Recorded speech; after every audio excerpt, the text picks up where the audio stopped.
And welcome to the Tony Scott Internet Show. What's going on, man? How's 2015 going so far? I can remember thinking when I was a kid that the 20s, the 2000s and stuff, what's it going to be like, right? I mean, never even given a thought of what I'd be around or not. By the grace of God, I am. Here we are, 2015. Is it going like I thought it would be going? Oh, no. I've been blessed far better than I ever would have. I've had a life that has been, in retrospect, looking back on it now, I've been blessed with an incredible life, right? Had two great parents, two great sisters, great kids, great grandkids, an incredible wife. I mean, it's been all gravy, baby. I've been blessed to have a career and been able to provide for my family. I'm thankful, and I keep pushing. And, my life, when I was a kid, because when I was a kid, where I grew up, we were told that if you finished high school, that was all you needed. You finished high school, man, you set for life. For life, you hear me? For life, you were set for life. Little did I know. But, I didn't go to college. I went to broadcast school and took a career in broadcasting. Some kid from Texas who was painfully shy, stuttered for a while, was never sure, always felt awkward, and never felt like I belonged. And yet here I am, working God's plan. What he has next in store for me, I don't know. But I do know this. It's only because of him that I'm allowed to keep moving forward. I do believe that. So anyway, what's going on? Two cops again shot in New York. Two New York City police officers were responding to a robbery. This was in the Bronx, and they were shot and wounded Monday night. Now, this was not an assassination, an execution, an ambush like the other two officers in New York were. These two officers were in the line of duty. They were actually, maybe saying in the line of duty isn't fair to the other officers who were killed, but they were working a case. They just weren't sitting there and got ambushed. Let me just say that. It's something that, if you're the family of a police officer, you dread things like this, but it happened. Officers may have been fired on by an assailant from a car after a car stop went the wrong way, but they're still looking at it. There's a $10,000 reward for information leading to the arrest and conviction of the suspects. That's the thing. A lot of people think that if you turn somebody in, if there's a reward, you automatically get it. But usually it's arrest and conviction. So the people have to be convicted. So you don't get your money like right away. You have to wait for it. It's got to go to trial. And if they're found not guilty, you don't get a dime. But if they are found guilty, then you get your money. But nonetheless, two more cops shot in New York. Man, that's not a good thing at all. Never a good thing. No matter the circumstance, you hate to see anybody shot. But it happened.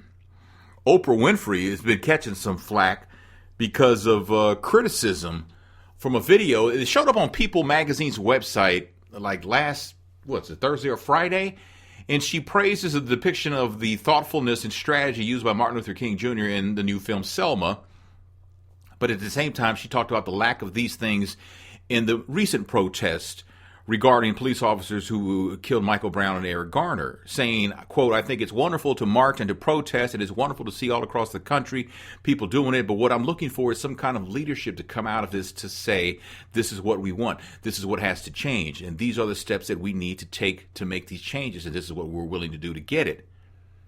I think what can be gleaned from our film is to take note of the strategic, peaceful intention required when you want real change," she adds. So a lot of people on social media took issue with her comments, taking it as criticism. If somebody says if Oprah doesn't see leadership in Ferguson, it's because she's not really looking. It's grassroots. She has to do work to see the teams. Once again, a black celebrity shows just how out of touch they are. So while Oprah searches for an outdated leadership model, #we working. And see, that's the thing. I think there goes, as I say, that's the rub, is that, Tef Poe, who, if you don't know, is a hip hop artist based here in St. Louis, and has been on the ground since the Michael Brown thing started in August. And before that, let's be clear. Before that, he was kind of always involved in social issues around St. Louis. But people have really got to know him during this whole thing regarding Michael Brown's murder. And he said early on, this isn't your parents' civil rights movement. This is ours. So to Oprah, I would say, well, first of all, you have to understand Oprah's trying to sell a movie. Okay?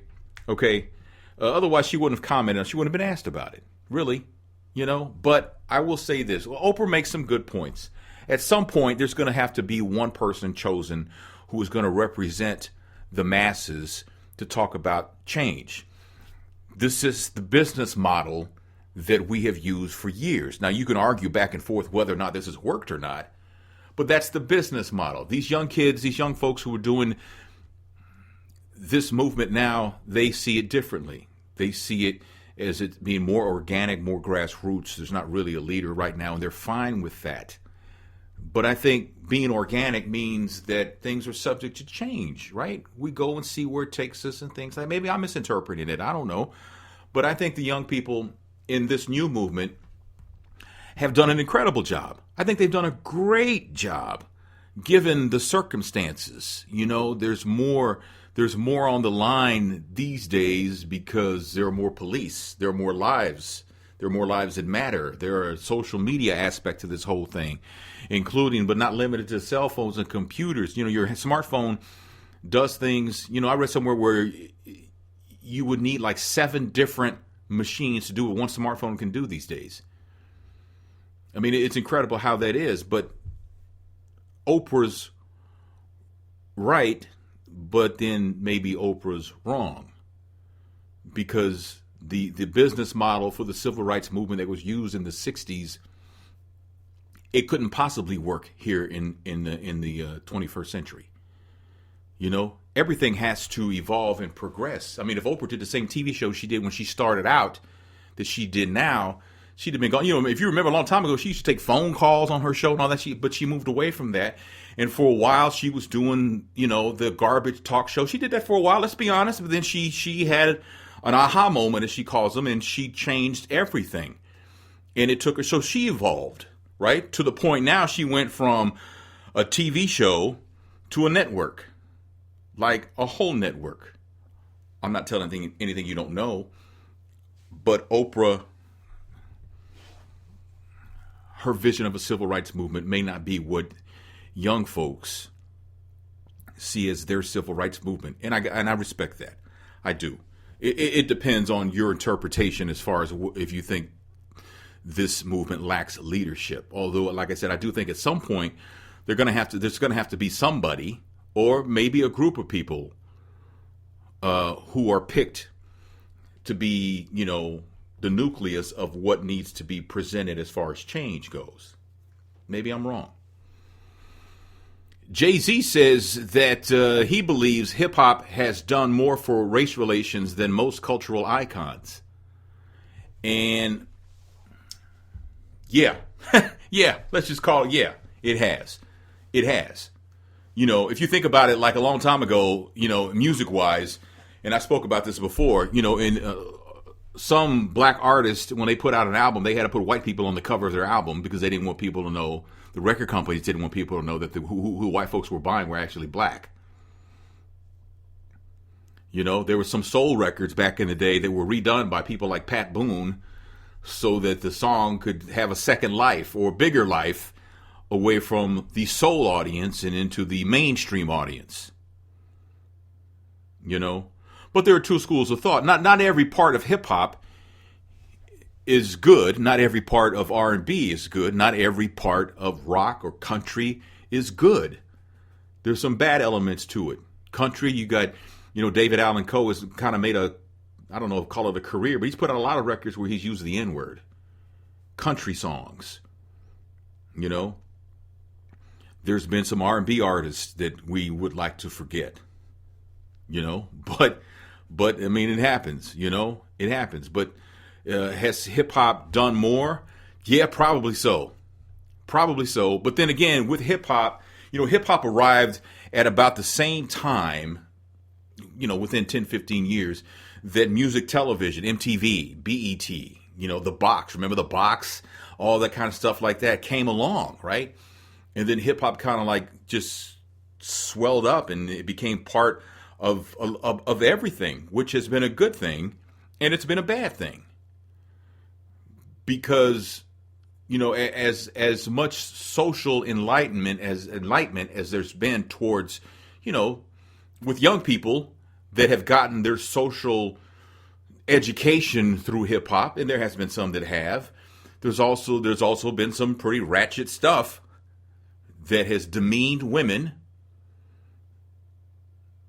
and demeaned different groups of people. There still is a homophobic element to hip hop. There still is a belief that a white person can't be a true hip hop star, can't have credibility.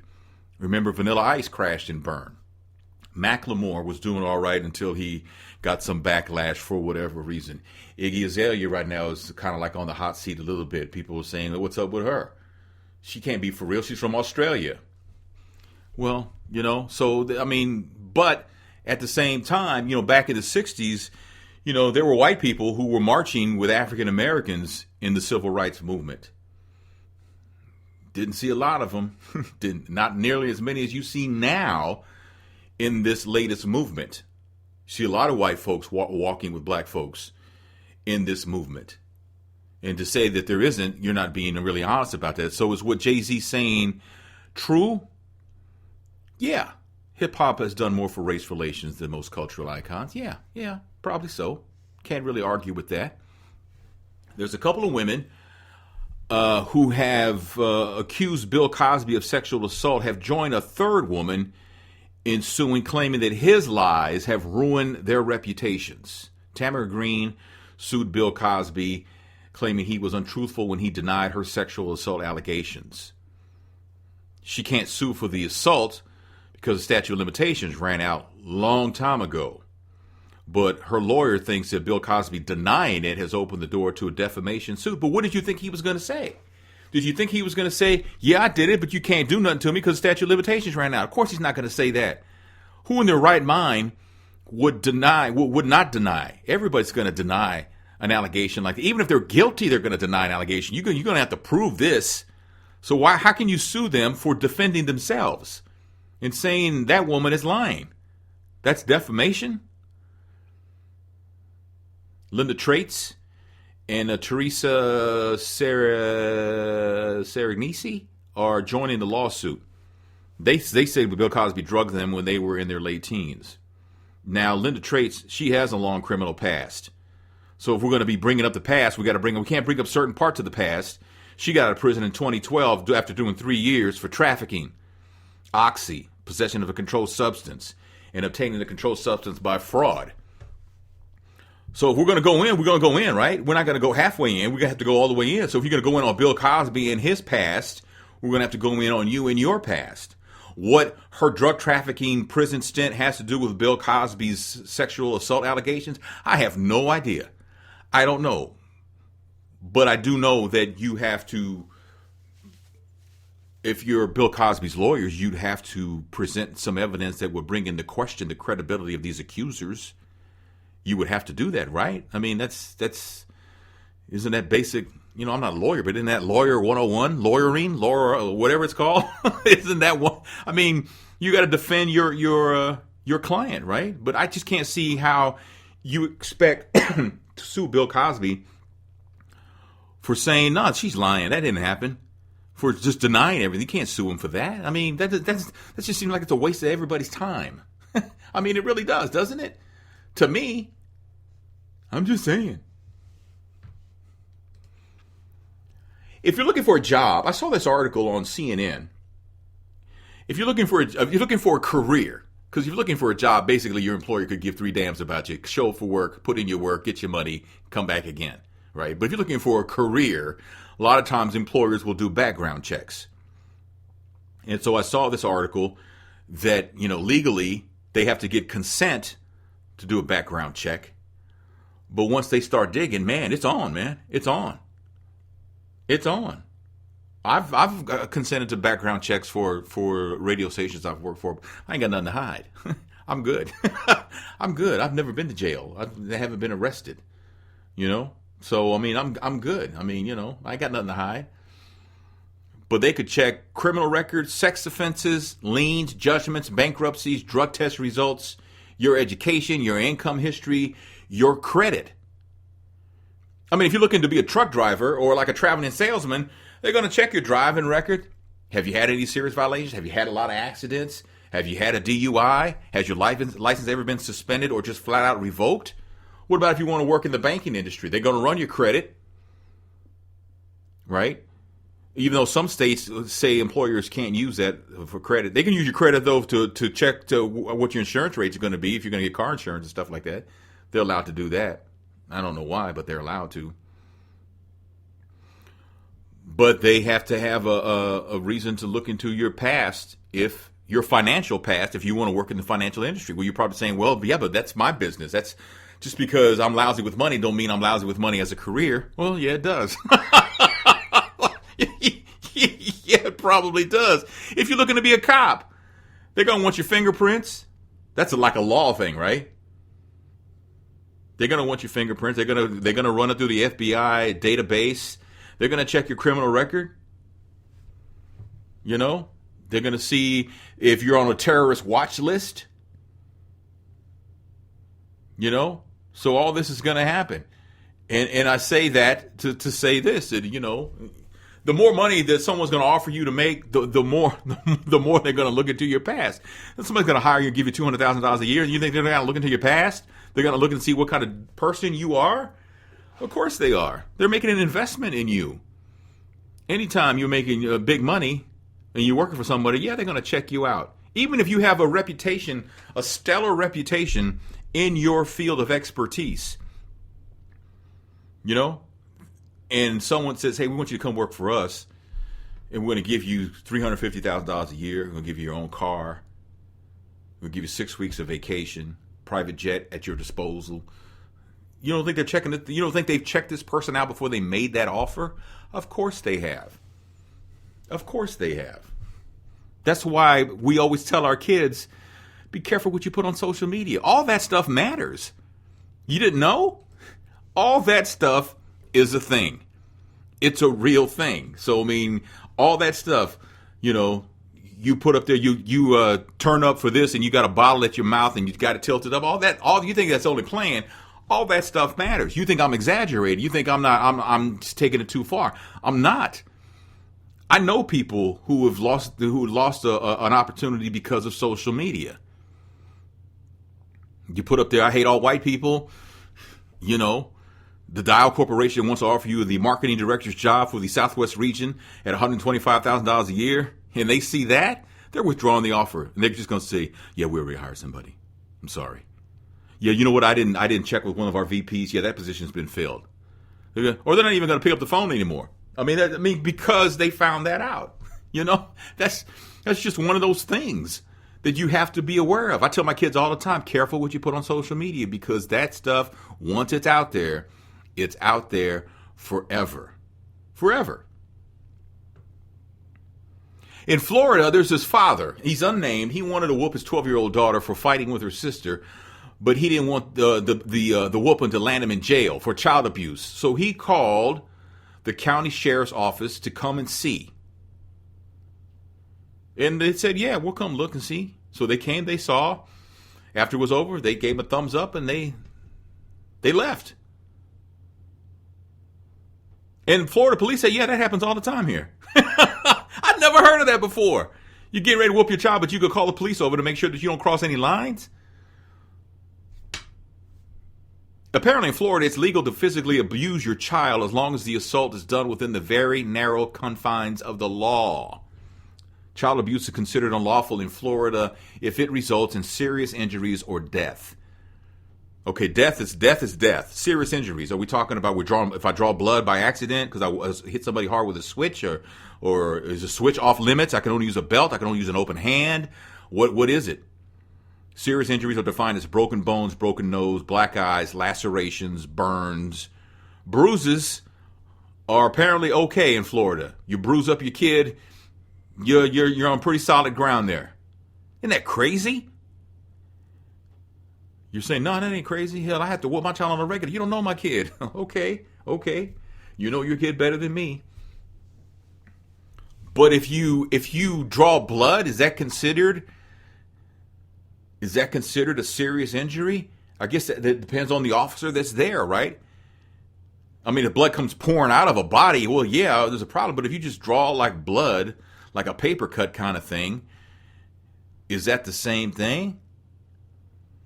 One undersheriff says he has personally supervised 12 spankings. We don't advertise that we do this.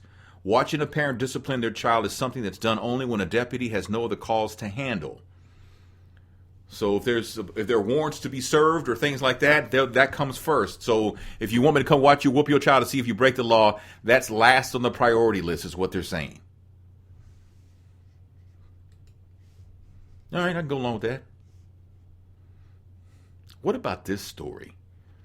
In Los Angeles, the family of a 19-year-old was expecting to bury their 19-year-old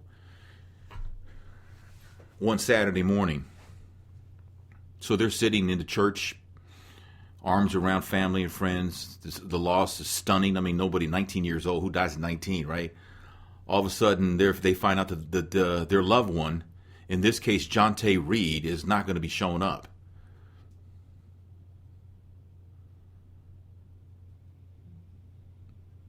The body was not going to be there because somebody stole the hearse with the body inside.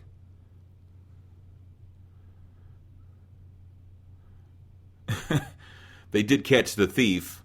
The hearse was brought back on a truck. But can you imagine that? Man, you gotta say goodbye to your loved one and they're bringing them over from the funeral home to the church. And the hearse gets stolen with the body still in it. Man. That's horrible. That's horrible. That could be on that ESPN segment. Come on, man. I mean, really. Speaking of ESPN, the NFL has admitted that their officials blew that call in that Lions-Cowboys game. That does nothing for the Lions because it was originally a pass interference call. And you look at it when it happened on TV and in the replay, it was clearly a pass interference call. And they threw the flag. And then they picked up the flag and proceeded with the game with no penalty. And the NFL, Dean Blandino, the NFL's head of officiating, says that that was an error. It should have been pass interference. He also says they missed a hold on Ndamukong Suh on a critical fourth down. So, but this pass interference that has everybody in Detroit upset, they say that, hey, it happens. What are you going to do? I mean, you can't replay the game. They don't do that. It's just something that, So if you're the Lions, I mean, obviously, you can't really care at this point, right? I mean, you lost the game, and nothing is going to change that. They could find out that everybody on the Dallas Cowboys tested positive for steroids. Still not going to change the outcome of the game. It's still going to happen the way it happened, and the Lions lost. So, I mean, if you're a Detroit Lions ball player, coach, owner, manager, fan, at this point, do you really give a damn that the NFL says, oh, yeah, we made a mistake on that one, sorry. No, we're not going to change anything, but we're going to admit we made a mistake. We blew that call. Does it really matter after that? Nah, not so much, right? I don't think so. Anyway, I'm going to leave it right there, man. I appreciate you so much for listening. Look for, in addition to a podcast tomorrow, also Men on Everything, we recorded a new episode of our video show, YouTube, Mark Clark and Troy Johnson, that through the use of technology, we're able to do a video show with them in two different cities and me here in St. Louis. So look for that to be posted tomorrow. You can subscribe on our YouTube channel. Just go to youtube.com/thisandthatmedia, all one word, and subscribe to the channel if you haven't already. That would mean a lot, giving this a thumbs up on YouTube. Even this podcast, the audio-only version, is up on YouTube. It's on Spreaker. It's on iHeartRadio. It is on Facebook. Yeah, on Facebook. So we put it everywhere. So appreciate it, again, you sharing, downloading, listening, all that means everything, all right? Hopefully you can visit unheardmedia.biz pick up one of the Tony Scott Media mugs. Show your support that way. You can also support me on Patreon, patreon.com/Tony Scott Media, all one word, and become a patron of mine for as low as $2.99 a month. That's all. Less than $3 a month. You can be an official patron of Tony Scott, a supporter of the channel. I'm almost like public television. So I can continue bringing you this content to offset the cost. And that's the truth, Ruth, because the internet access that I have to use to get these shows up isn't cheap by any means. So I appreciate you, though. Thank you so much. I'll talk to you tomorrow.